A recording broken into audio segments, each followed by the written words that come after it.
Salut tout le monde, bienvenue à Top Jeu. Aujourd'hui, je vais vous parler de King of Tokyo. C'est un jeu de 2 à 6 joueurs pour les 8 ans et plus et qui dure environ 20 à 30 minutes. Donc, je vais vous montrer comment on joue, puis je vous dis ce que j'en pense. À tantôt!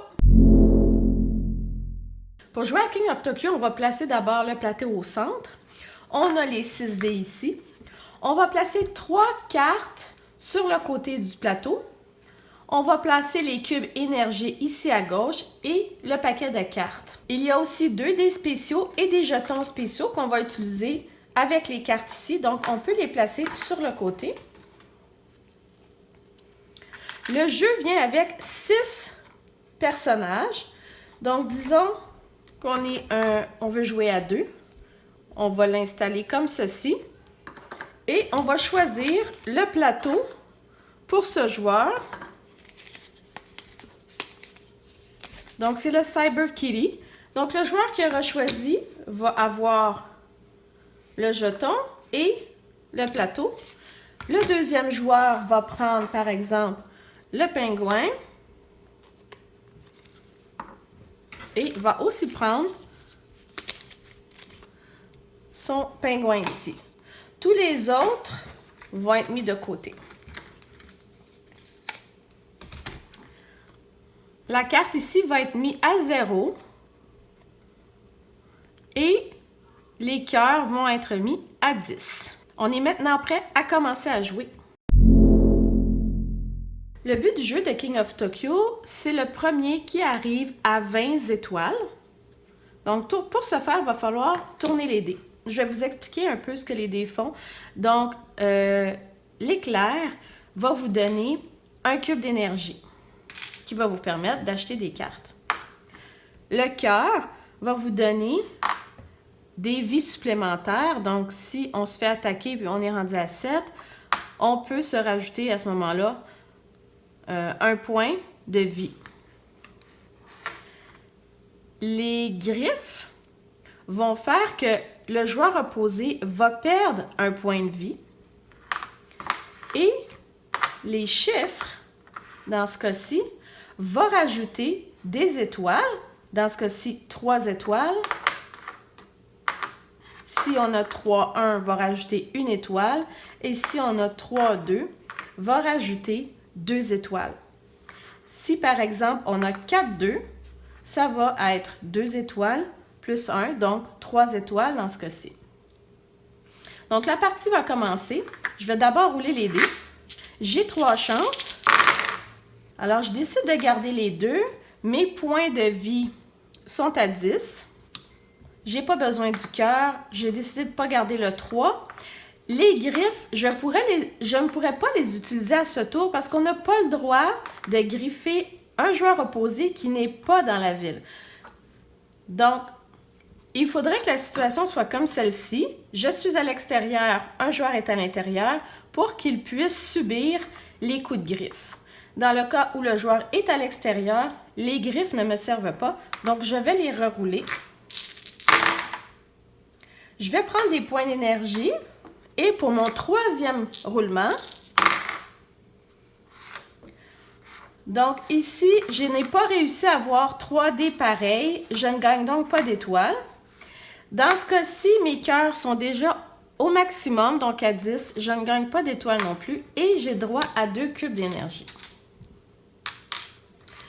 Donc, les cubes d'énergie vont me servir à acheter des cartes ici.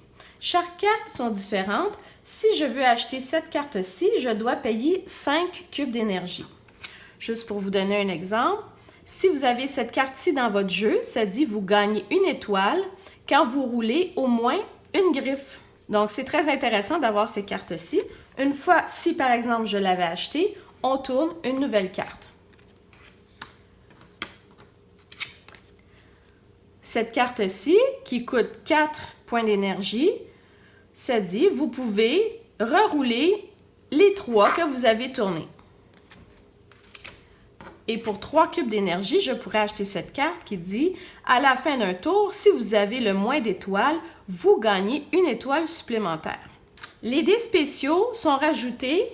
Il y a certaines cartes qui vont vous dire de rajouter les dés spéciaux.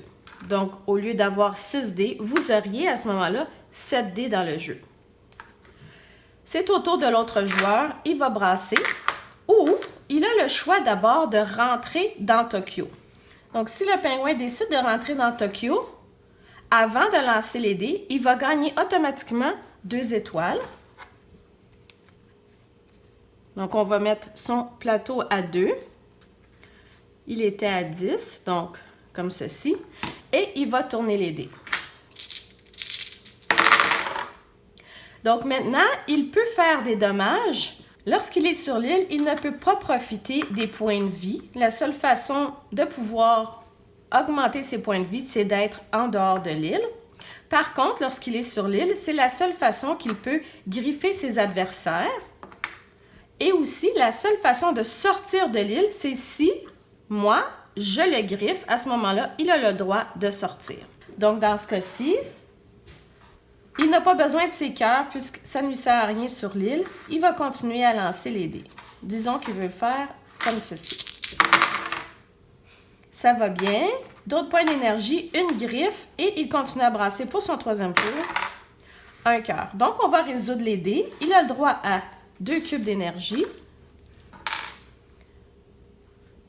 Malheureusement, il n'a pas gagné d'étoiles et il va me griffer de 1. Pas seulement moi, en fait, tous les joueurs qui sont à l'extérieur du plateau. Donc, je vais perdre 1 point de vie. Évidemment, si j'arrive à 0, le Cyber Kitty meurt et le pingouin gagne. Alors, c'est à mon tour de jouer. Je n'ai pas le droit d'entrer dans Tokyo puisqu'il y a déjà un joueur qui est dans Tokyo. La case ici pour Tokyo Bay, c'est pour de 5 à 6 joueurs. Donc, dans ce cas-ci, mon but, si je veux rentrer au prochain tour, c'est de faire sortir le pingouin avec des griffes. Alors, ça va bien. 2 griffes. Je peux garder un cœur pour me remettre à 10 et je continue à brasser. Et je vais essayer de faire un autre 2. C'est pas le cas. Donc, je le griffe. Il perd 2 points de vie puisqu'il a perdu 2 griffes. Je gagne un cœur, donc je suis à 10. Je gagne aussi 1 point d'énergie et malheureusement, je n'ai pas d'étoile. C'est à ce moment-là qu'il peut dire « Je sors de Tokyo ».